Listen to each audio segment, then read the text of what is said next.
Hey everybody, Technically Jeff here, and today's the day we finally have the battery preconditioning update for the Key EV6 here in the United States. I literally just picked up my car from the dealership after getting it installed, and it went very smoothly. They were able to find the update and get it installed, and I'm really excited to have this. I'll go ahead and show you guys right here that it is installed in the car.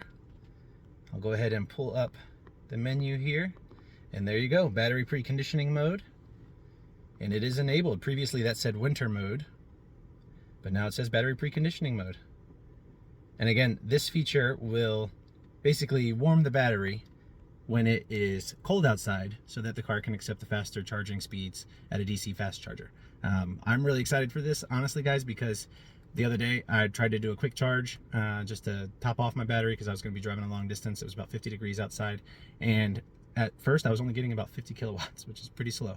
Eventually it ramped up to about 115 or so, but with this update, as long as the battery has enough time to warm up, it should theoretically see the max charging speeds of around 230 kilowatts or even more. So I'm really excited to have this. I know a lot of other people have been waiting on this, so I'm really excited that this is finally available in the United States.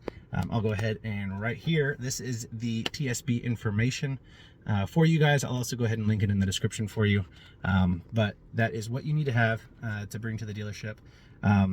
Remember, this is a TSB. This is not a service action. This is not a recall. So you do have to specifically tell the dealership why you want it. You need to have something kind of wrong, essentially, for the dealership to install it. So tell them that you're getting slow DC fast charge speeds and give them this information, and they will go ahead and install the update for you. So anyway, let me know if you guys have any questions. Like I said, I just had it done, but stay tuned. I will be doing a follow-up video testing it out once it gets cold enough.